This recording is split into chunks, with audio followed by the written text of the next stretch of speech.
Hospitality is an act that helps bring people together or add value to somebody's life. Every week here on More Than Profit, we explore the stories of leaders, entrepreneurs, and investors who have made a difference in the world while building successful businesses. We sit down with each guest and dive into their personal journey and their struggles and their triumphs and the lessons they've learned along the way. On this episode, we are sitting down with the founder and CEO of the Moniker Group, who believes in the dream of a better world and the responsibility to go build it. Ryan Sisson is the brains behind what is about 10 businesses under the Moniker brand. Their name showcases who they are, people running and functioning under a title that it is intended to define nothing, while at the same time anything. They partner with extraordinary people and organizations to design and create, invest in others, pursue new ventures, and challenge the way people view the boundaries of business. Ryan truly gets the power of community and the innate need we all have to be seen and known, and is passionate about building a group of companies around the virtue of hospitality to impact people in a profound way.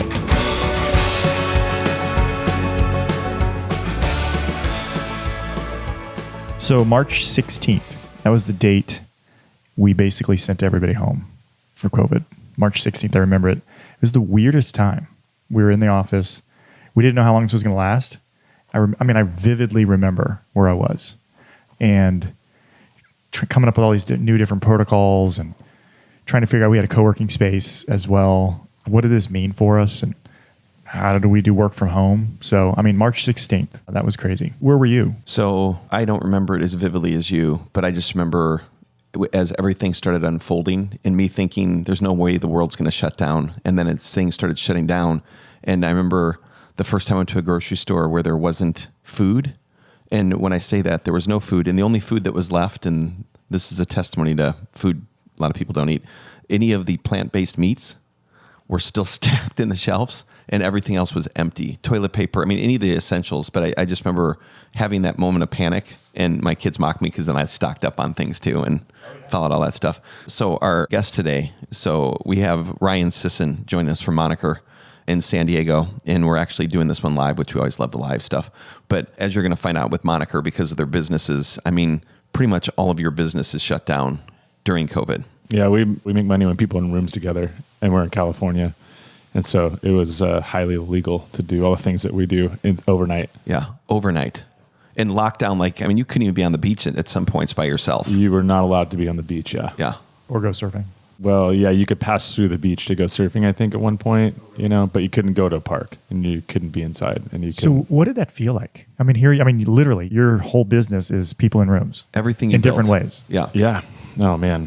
Whew, we're just starting with trauma and going from Cool. We go deep fast. All right, yeah, here we go. I very, very vividly remember where I was at. I was in Colorado at a gathering, and mainly with a bunch of pastors, and I remember watching them all shooting these videos on their phones, talking about whether or not church would happen the following week. The NCAA tournament just shut down, and we didn't really know what was in store. It ended up being so varied across every state. But within a week, we went from 65 employees to 12, 10. And, I told my team, I was like, I don't know what this is. I don't know how long it's going to last. I did tell them our goal is going to be better on the other side of this. I believe that there will be opportunities that come because of what we navigate, both in who we become through it, but also because of the consequences of everything. And so we focus on that. One thing to say that, but it's another thing to believe that when the whole world is burning. I think that would be a long journey back into the story of how we got to where we're at and what we've navigated over the last now 13 years. But that was, 3 years ago, a couple months ago. And I just believe that in everything that we've done to get to where we're at and everything that we were called to do, this wasn't going to be the thing that took us out. And you never waste a good crisis. So we didn't. So for context, Moniker, so what do you all do? So they can understand a little bit more about why it impacted you so So greatly. maybe start with what you don't do. Yeah, exactly. Yeah, how long's the podcast?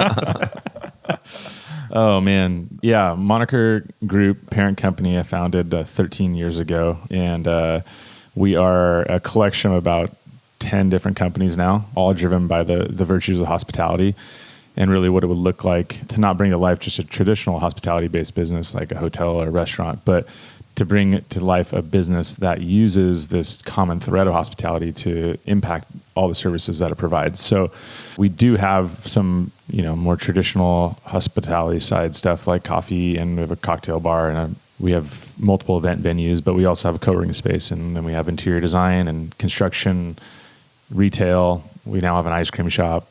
We do beverage catering. So yeah, we've got quite an eclectic group, and it seems random, but it's not once you like really look at it, but a lot of different moving parts. So in background though, so you're born and raised, because again, I love Ryan Sisson, but I also don't like him for this reason. He is incredibly proud to be from San Diego. So you were born and raised in this area. Yeah, I was born and raised. Third generation. Okay, thank you for that. Literally lived here my entire life. So 40 years, all 40 I've spent in San Diego. And your wife is native also? Native also, yeah. Because he did not want to mix the bloodlines. I did specifically pray to marry someone that was from San Diego. I'm not going to lie. I don't want pressure to have to leave. No, hey, here we are. But yeah, so we're both from here. I mean, my grandfather went to school at San Diego High School, when Ted Williams was at Hoover High School, and Mission Valley was farmland. And it's just a lot of family history here, which is really cool too. I love roots and I love legacy. And so to be able to build a family and build companies in this town is actually really special to me as well. And also it's just the best city it's just, it is beautiful. Stop. Yeah. It is beautiful, but okay. Anyways. So on the COVID front, like now we're on the other side of it. So it's, this time period that I think everybody marks their life by. But in the midst of it, what were some of the things that kind of helped you guys through that process? I have to believe like the PPP was instrumental as well. But were there specific key things that were super helpful for your business and for your family? Oh, man. Yeah. Cheap government money was definitely a huge part of what we do. Like, would you still be around without that? No. Okay. I mean, arguably no. I don't know what other... We don't know for sure. Yeah. We don't, but it was instrumental in our being... I mean, we literally couldn't function. We have 3 event venues. We had to move 200 events out of like the years of like kind of full lockdown to whenever we were allowed to open up. I mean, and give some perspective. So I don't know if people can't, hopefully we'll be able to get the airplanes out, but where are you located? Like, where are we right now? Yeah, we are we're in Point Loma in a place called Liberty Station. It's an old military base. It was rehabilitated in the early 2000s, and it's a really cool little neighborhood.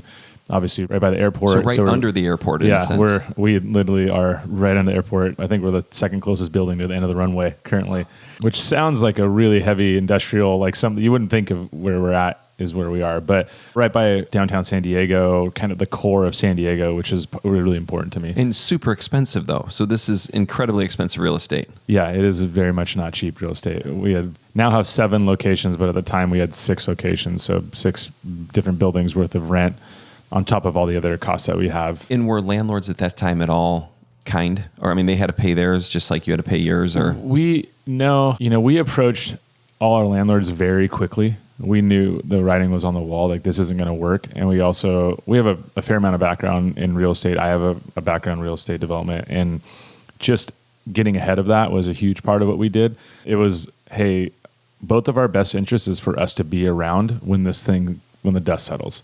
Like the last thing you want is a vacant building, and the last thing we want is not having a home. And so we got way ahead of it and started negotiating terms and started trying to work things out, and lots of communication, lots of information. Here's where we are financially. This is where things are trending towards. We never lost a spot, and we actually ended up with some pretty good renegotiated terms on a couple of them. So I would say we have a wide variety of how generous the landlords were. Some were not as much, but we definitely got what we needed to make it through that part. Now, so you're obviously in the kind of placemaking kind of industry. What would you call the work? Like, is there an industry, or is it, you've said hospitality, but would you consider yourself in the hospitality industry? I would. I think for us, we're actually looking at trying to redefine like what a hospitality-based business looks like. That would be my goal, is like... What is your definition of hospitality? Like, what do you guys kind of like put up? Looking across the table or the counter and figuring out what you can do for that person. So that can be applied to your customer on the coffee side. It can be applied to your client on the construction side. It can be applied to your member on the co-working side. It's really about saying, like, how do I help elevate your experience? How do I help make sure that you're taken care of? How do I make sure that you're known? Like, that's what hospitality is. And that's why, from a theory standpoint, is like, we believe that hospitality can be applied to any industry. It's not just an industry. And so I would love to be known as a company that took hospitality to places that it was never really known for. Like in the construction side, it's like, how are we taking care of somebody's home? What are we doing when we walk out of that place? What kind of language is being used when it's around, like the respect, like all those things. Hospitality is really a compilation of little moments. It's not like you go to a hotel and it's like someone just delivers a box of hospitality. It's like, no, that one person said this thing to me and that other person got this for me. And it's like all these little moments that make up what it looks like that you would walk away and go, that was such a great hospitality experience. I had a friend once tell me, like, I thought it was good. Hospitality is like, I thought of you before you got here. You know what I mean? I thought of the music you like. I thought of the food you enjoy. I thought of the temperature you like the room at, or whatever it might be. But just going above and beyond to where it's like before that person even arrived, or that customer or whatever, I thought of you and what you like. I actually look at the kind of the work that you do as you're kind of like in the experience industry, if that's a thing. Like, because I think, you could be in a lot of things, real estate, you do design, but I think, or maybe even a better way to phrase it is the connection industry. Because the human connection industry, because that's ultimately what you're doing. You're creating space, you're creating companies that are thoughtfully connecting people in a time and place that's aesthetically done well. Beauty is a part of kind of, I think, the way that you guys think about the world. Why did you find yourself focusing on that? Yeah, I mean, community is the core driver, and people is the core driver of what we do, right? And so hospitality is an act that helps bring people together or add value to somebody's life. And quite honestly, our moniker birthed out of friendships that I had within one of the local churches here in San Diego. And we, as a ministry, were running a young adult ministry, and we were doing like art shows and fashion shows and concerts and all these. We were creating space and holding space for people to be together. And our goal was it wasn't about the space for the people that were going to church there. They were part of it, but it was about for the whole community. We wanted people to feel welcome, to feel invited, to feel loved, to feel known.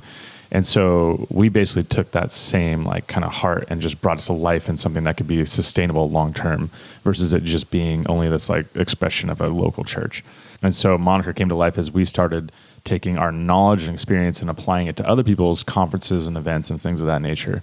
And then that started to turn into our own permanent spaces that we would have, where we got to actually be, as I like to say, like we're really like the table builders. Like we create the space. Quite literally too. Yeah, literally and figuratively. Like the table making process is like, here's a table for you as a community member to do with it as you please. And it might be a cup of coffee, it might be a dinner party, it might be studying for your homework, it might be starting a new business, like whatever you need to do with it. But the table's there, and that's what we did. That's what we created. And so that's constantly what we're looking at doing, is like, how do we create these spaces, environments where people can like authentically come together? And sometimes we do it in a way that's like we're more active in it, like we're literally throwing a dinner party. And then a lot of times it's just like, we built this, and like go use it for whatever it looks like that you want to bring to life. And I just love that we can be a part of it in that way. Because your background originally, you had a design company before, you worked for a design company before Moniker started, is that right? So Moniker came to life. I did Moniker on the side for 6 years. And in that, I was also working at a web design and technology studio. So I'm personally not a designer. I actually not entirely sure what I'm good at. I'm really good at collecting other people that are really good at things. And so I've been around design and just been around experiences and been around a lot of stuff, but I'm not an artist or a designer by trade. So yeah, I do love what it does. I love intentionality of design. And going back to that, like I thought about you before you were here, like that's exactly what design is. It's like I thought about what you wanted before you even got to this place. Because I think it's interesting is your coffee shop here. I wanted Bryce to see it because we were standing outside talking to you yesterday morning, and it's crazy to me how you have like a retail store. So there's goods and services being sold there, and so there's that one side of shop, and the other side is the coffee shop, and they've got food and whatever else.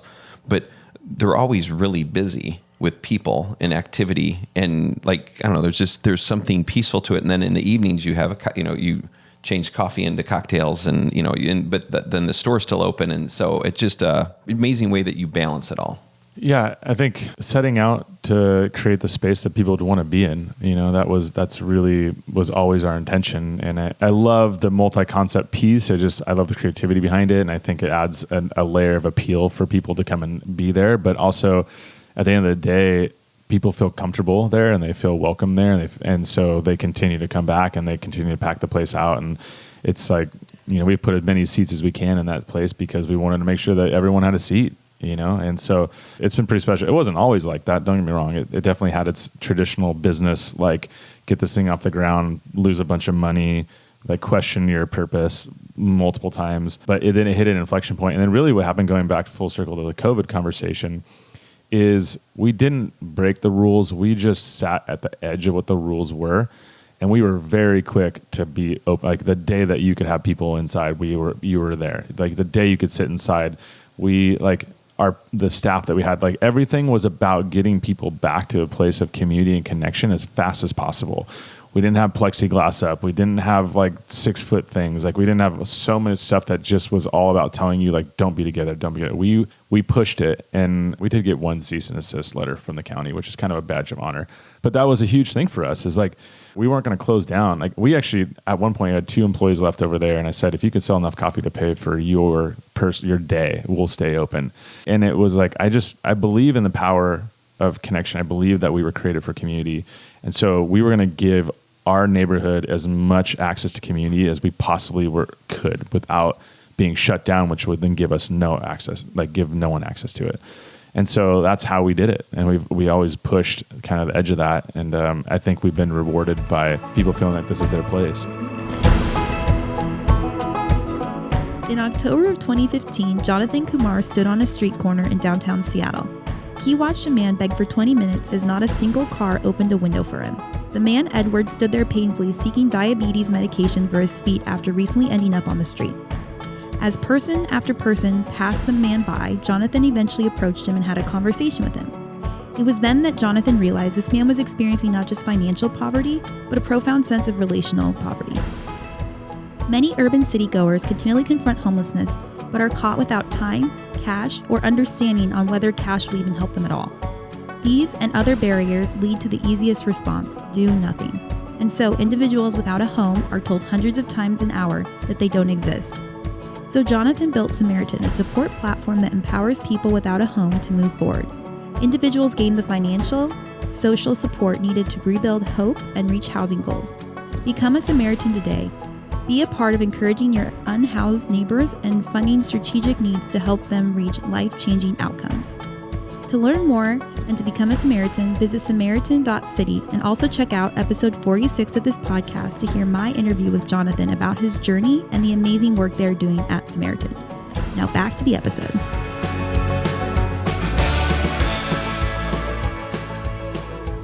What I've always been impressed by with your work is you really get community, right? I think communities are complex. If you think about they're like an ecosystem, which are complex and diverse. They're not monolithic. But what we do oftentimes in business is we break those down into like, well, I do commercial property redevelopment. And so then if you only look at it from that one business unit perspective, you're not ever going to really facilitate or foster community, because you do commercial properties and then the next company or business, it's not integrated, is doing a coffee shop. And then those are all good, right? But here you are coming in with an integrated mindset and saying, hey, if we're about building community, we have to think about it from the design. We have to think about it from the experience. We have to think about it from the space. We have to think about it from the different types of business units, from co-working to, cocktails to coffee. And that is building community. Now there are businesses there, but your integrated strategy, I think, is the thing that's most impressive. So what I am curious though, and only you can answer this, and you don't have to be honest if you don't want to, it is integrated, but how much of it is just you controlling? Because your personality, you are someone who's going to control, or you're going to, because I do look at you and go, you like things a certain way. Yeah. It's not a lot about my control. Okay. It really is. I mean, I think... Well, again... No, I mean... It's a good question. It's my control is at 100,000 feet. My control is controlling the mission, vision, values, the culture of what we have as a company.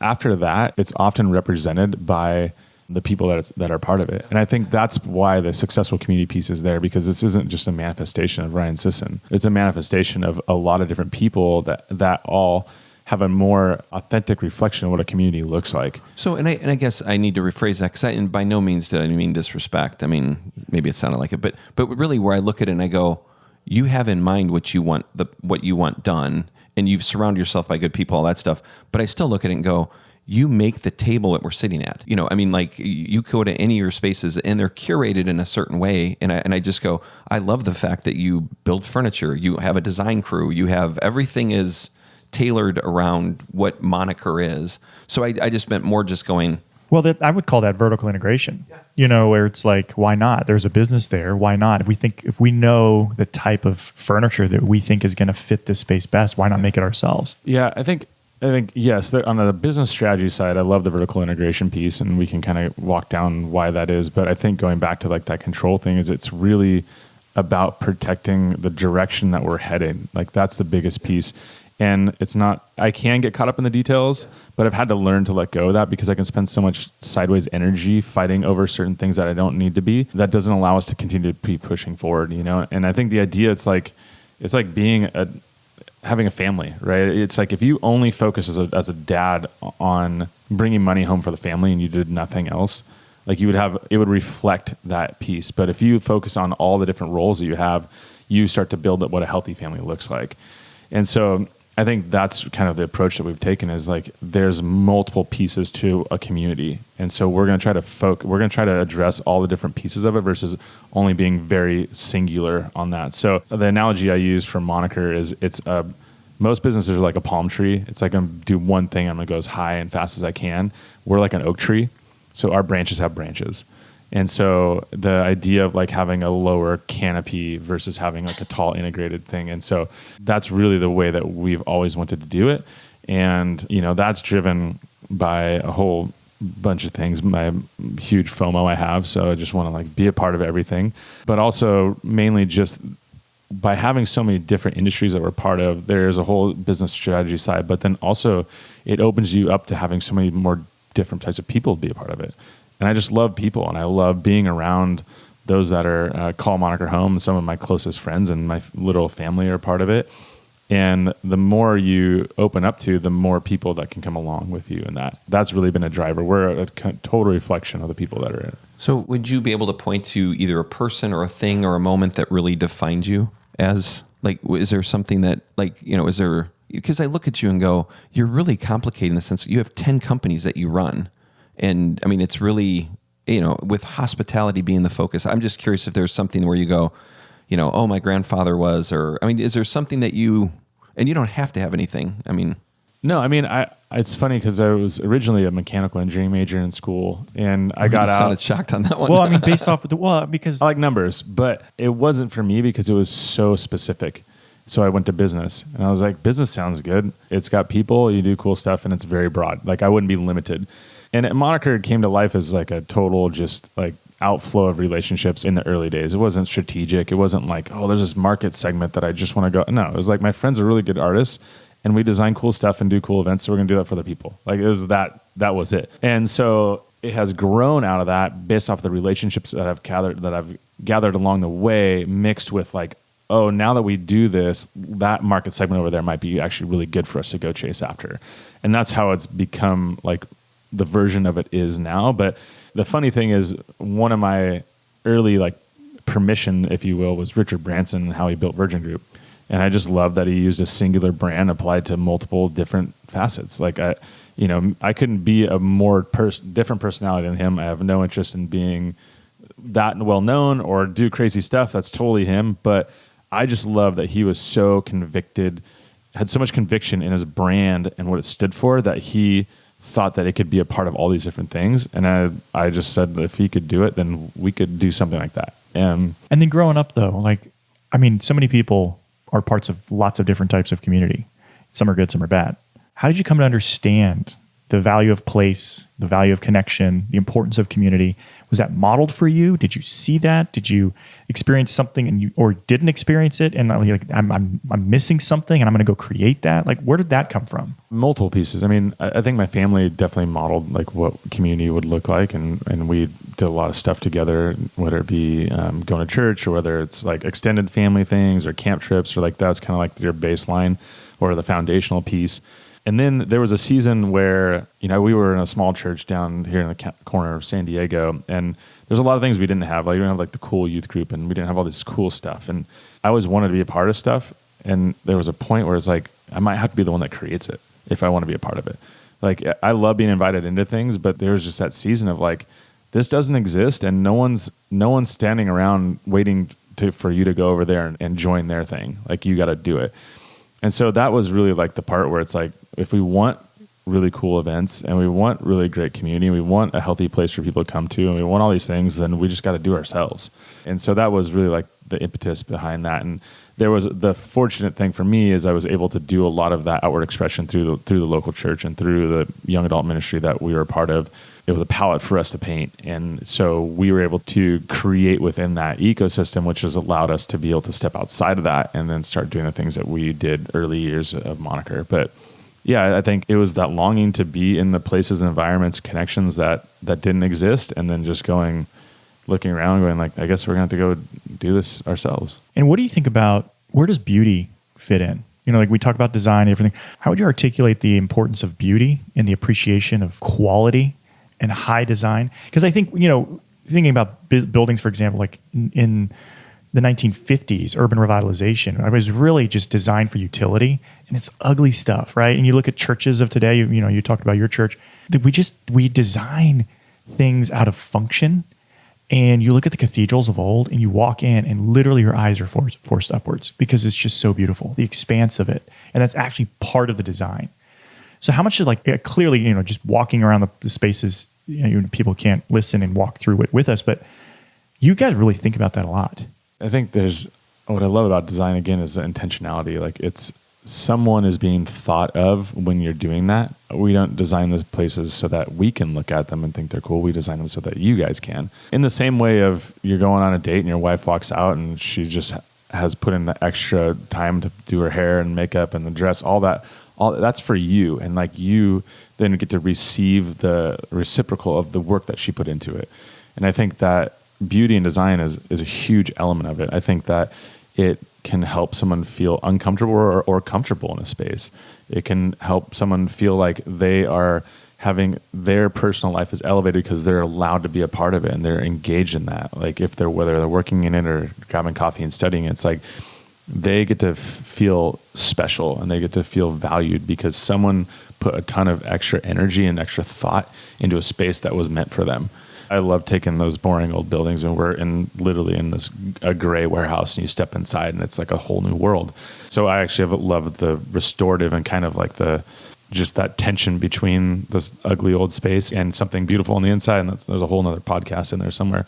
But yeah, I think it's a huge part about it. And I think from where I stand, we more often find ourselves under-resourced to be able to get to fully exercise what we're capable of on the beauty and design side.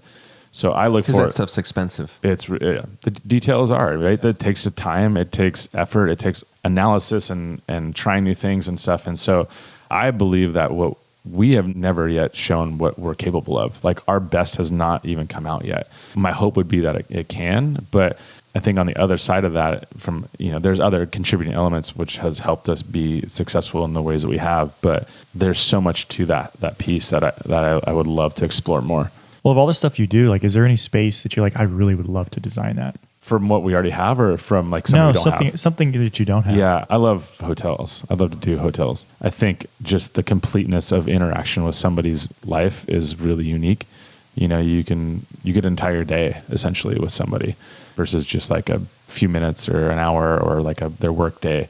So I think that would be super cool to be able to design and operate on that side. And do you ever see yourself? I mean, obviously, would that be something that's on the to-do? So you'd have 11 and one of them would be, and it'd have to be in San Diego only. No.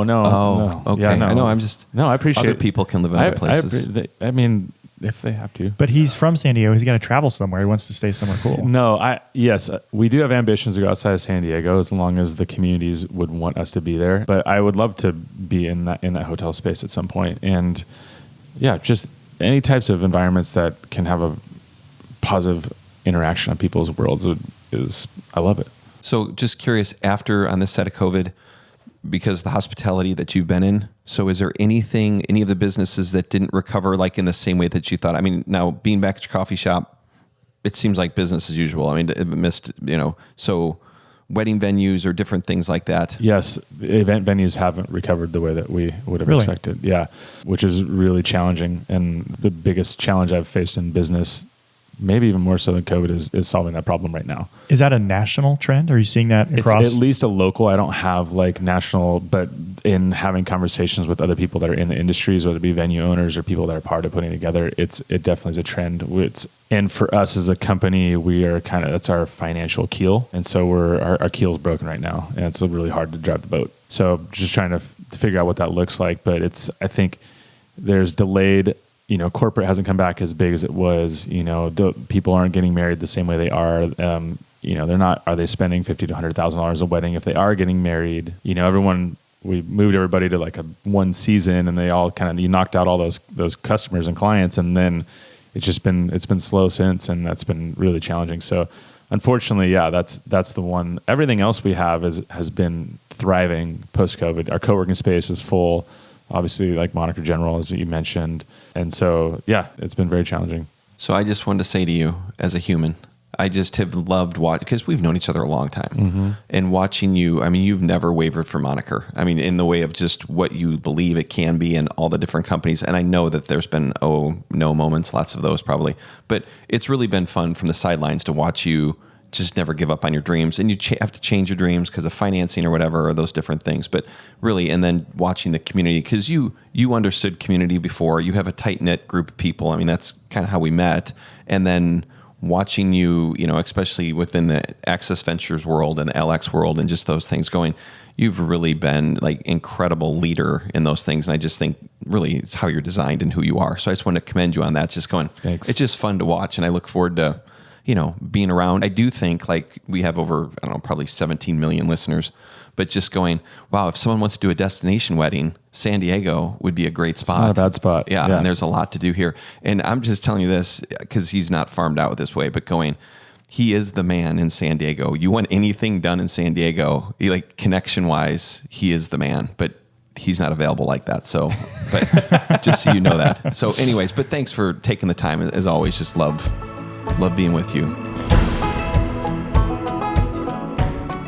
Thanks for listening to this episode of More Than Profit. If you would like to learn more about the Moniker Group, please check out monikergroup.com. To stay up to date with More Than Profit, make sure to subscribe wherever you get your podcasts. And while you're there, drop us a review so others can find us as well. More Than Profit is a production of Access Ventures. Executive producers are Bryce Butler and Brian McKay. Associate producers is Bryn McKay. Production and operations by Crystal Esquivel. Production assistance provided by Resonate Recording. Our theme song today was No Man's Land by Slapstorm. I'm Bryn McKay, and you've been listening to More Than Profit.